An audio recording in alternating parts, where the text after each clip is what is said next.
Okay, welcome everyone. So this is a pencil dress which the doubt is will be sewn together without having you cutting out the half length. So I want to show you guys how I got my measurement. So what I did first was to get my nipple to nipple measurement plus my half-inch sewing allowance. So I just took it down to the hip line, and from this part now I minus the half-inch and put at this down part. So what I did now was to draw my straight lines up to this part.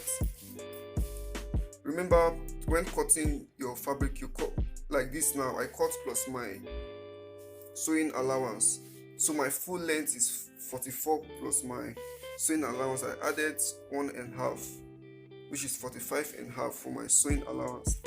So for this up part now, when taking your shoulder to bust measurement, if your shoulder to bust is 10, make sure you add half at this place.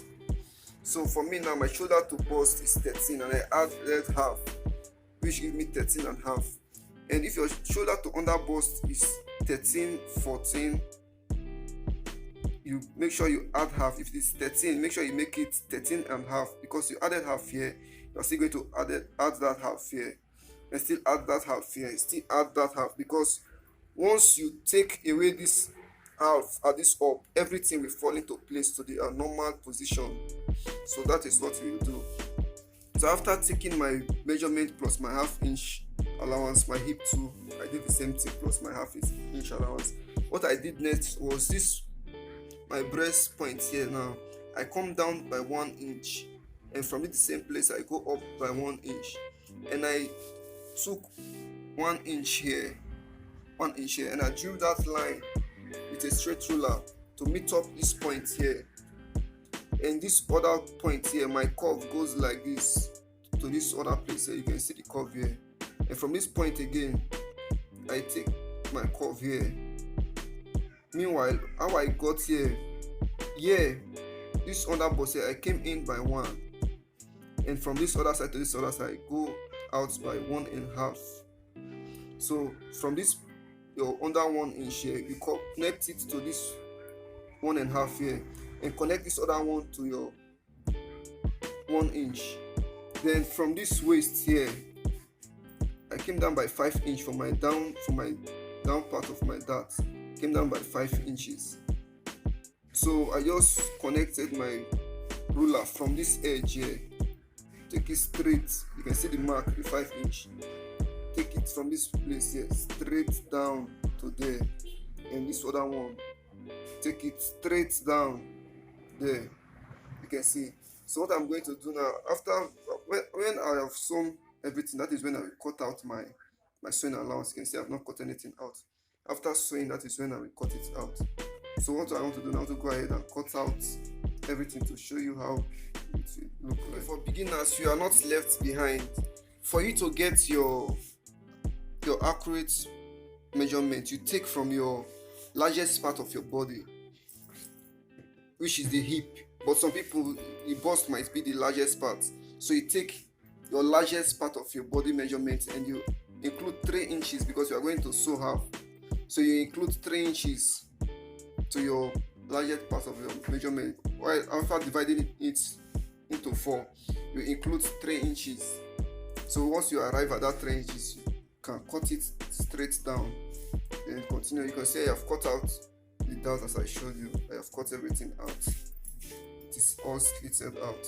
So I'm going to place it on the back to show you how the back will look like also. So I have marked out the darts for my back, and what I did was, from this my under bust, I came in by half inch, and this other side too, I came in by half inch, and I put a mark there, and that mark I roll it straight down here. From there too, I roll it straight down to the half. Then here I marked here, and I opened. I marked there and I opened, and I used my ruler to roll it straight to this one. You can see I use my ruler to rule it straight to this one, and from this other part I use it to blend. Don't make it open, just use it to blend down. Let me come close. You can see it. So my dart from my back comes like this. You can see the way it goes and enter there. Just follow like this, you will get the right outcome like this, half here and half here. Just take the line straight to this other side. Don't mark here, only here, like that. So this is the back. Now I'm going to cut out my back, and make sure you have your zip allowance. Make sure you are putting your zip allowance when you place it, because you are going to fix back at zip at the back. So make sure you have your 2 inches zip allowance. So let me cut it out. I have cut it out. For beginners, I normally don't cut here off, because if you cut this back, if you cut it off as a beginner, you might make mistake to fix this up at the down part. So I don't cut this up to indicate that this is the upper part. So what you are going to do for the back is to join from the down side. When you come close to this side, you cut it off. That is when you cut off and sew it up. Take note, very important, don't cut it off. You can see it. You can see I cut it down. So what I'm going to do now is to pad, and I will come back when I'm done padding. I've padded my cloth and ironed it down. You can see I took the padding. In case you don't know how to pad, I still refer you to one of my videos on how to pad. So you use that process. You can see this one needs a lot of padding because it comes to this close to the hip or the hip area. So after padding everything, when sewing this together,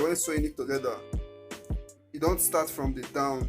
Start from your half length, sew it up. Make sure it's this side, this other bust is matching. When starting from there, make sure they are matching. Then start from there, sew it up. After you have sewed it up, then from there again sew it down, because after sewing up you might have some extra allowance. Sometimes it comes up more than this. It depends on how your dart is. So once you have done this part,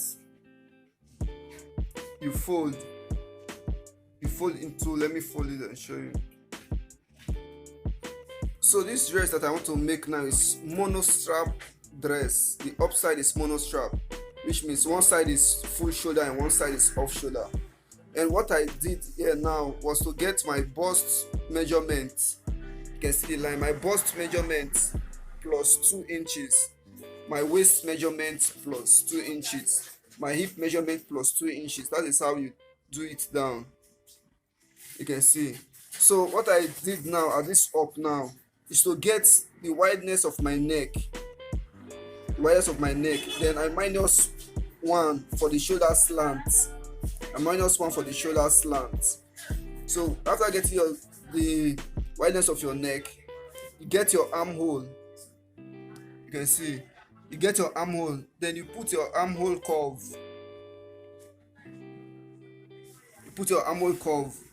So what I'm going to do now is to cut it out first, because I'm not going to cut it normal like normal neck, because it's the mono strap. So I need this indication. I notched here as an indication that this is my shoulder point, this is where it ends. So through this mark here, that is when I open it, I will now mark I will now mark it down to the armhole. You get from this point here. So because one side will have full shoulder, so you need to get your shoulder slant at the other side. So it is necessary for you to take it now, so that you won't get confused when you get to that area. So I will show you. You can see how the bust is. So let me do that. Yes, I want to show you the techniques on how to get your mono strap blouse. Your mono straps. Sorry. So what I did now was to take my zip allowance, because I have placed the front on the back. What I did is to take my zip allowance, mark it down, and I pinned those lines. You can see pin here. I pinned because I'm going to open it when I got to that, I will show you how I did it. So I pinned it down. So what I'm going to do now is to trace the same shape as this front, and I'm still going to mark this marking here at the back too. I'm still going to notch it after tracing it with the armhole. You can see I've cut out my armhole and the shape. I'm going to do exactly this. So then I will come back. I have done just that. So what you will do next is to cut your lining. You are going to cut your front lining exactly the same shape like this, and cut your lining for your back exactly the same shape. I told you I have cut out my lining. You can see it. I have cut out my lining, and I minus 1 inch from the lining, the down part. I took away 1 inch from both the back and the front, because I'm going to turn it. Must not be equal so that your lining will not show outside. So I take away 1 inch. So what I'm going to do now is to show you how to cut your neckline. See what I just did from the line here, which is my shoulder half. I connect it. Your armhole, you get the half measurement of your armhole, then connect the line down here. So I'm going to cut it out for you to see. I went ahead to extend my neckline because the one I drew out was too high. So I went ahead and extended it. It depends on your choice. This neck extender depends on you. If you want it high, you can make it high. If you want it low, you can still bring it. You can still bring it down, or give it any shape you want. Any shape you want, you can still give it any shape you want. It depends on you. So this is what I want now. What I want to show you now is the way you place your lining. You can see the way I place it. This is the good side and this is the bad side. You know, when fixing your line, it is going to be like this inside. So you have to play wrong side to cut off this your neckline. You know, you make mistake if you cut it separately. So this is how you do. You can see my shoulder now is smashing this other side, and you can see this one. So what I'm going to do now is to cut it out. After I cut it out, I will place it on the back to show you how to get your back also. Front on the back. What I'm going to do next, you can see this is the wrong side of the fabric. You can see my front. I placed it on the back. You can see why I trim out the armhole, and this one, you can see I aligned it together so that I will be able to cut it out. So if I cut like this now, this is how it will be the back.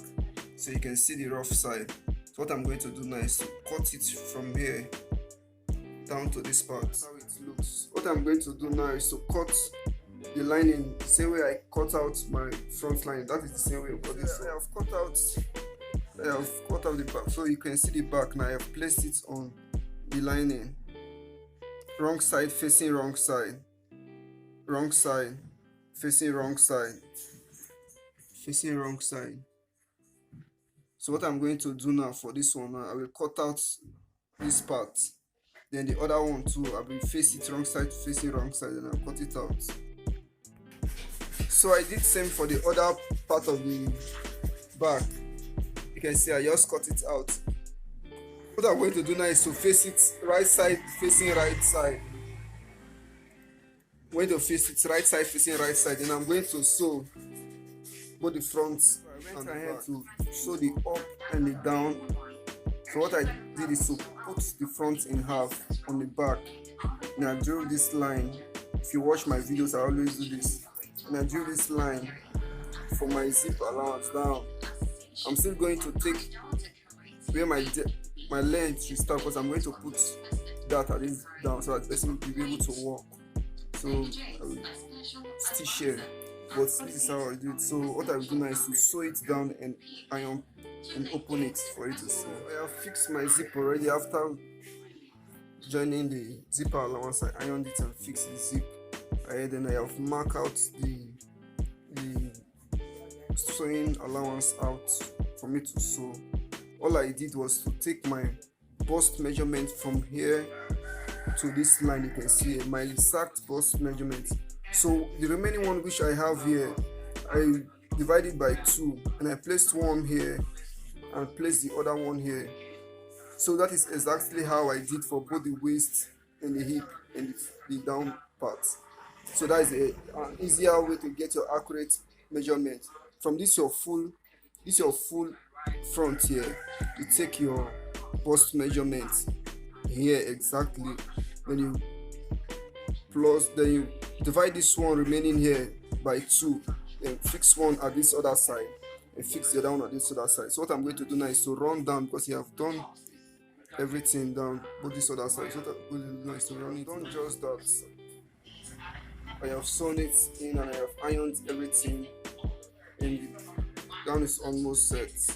So what I'm going to do next is to apply my flay here from this line to come like this, then follow through here.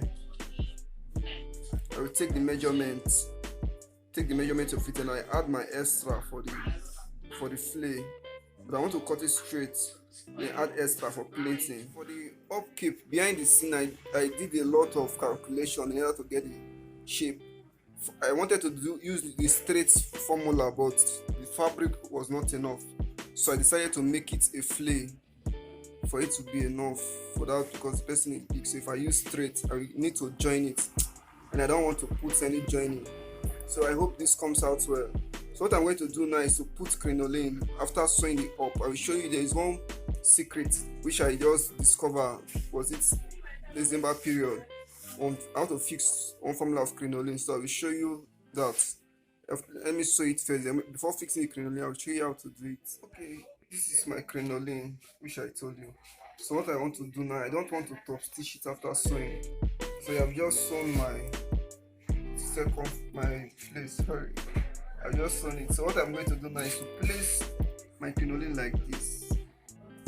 Okay, see, I took the mark of a mark where I want to place. I don't want it to come too full, because I'm going to sew here on the fabric. So I took mark from this edge. So what I'm going to, I also did the same thing for the other side. What I'm going to do now is to place this crinoline like this, very close to the thread, because after turning, I will want it to relax at that thread area. And I will sew here round, just like you sew it on the crinoline. You should just follow the thread line without coming out from the thread. Sew it like this round to the other edge or the other end. Then I'll show you outside. I went ahead to do as I said. You can see. Let me bring it close. Look at my stitch here. You can see my stitch here. You can see it is very close to the. I don't know if I can. You'll be able to pull it out for you to see. It is very close to the thread there. I'm sorry, you cannot see it clear. It's very close to the thread. If you look closely, you might see it. So that was how this is my thread which I run. Is what I did all to the end, as I told you, to the other end. So what I will do now is to fold it. You will see the neat look after folding. When I finish, I will fold it and show you how it comes.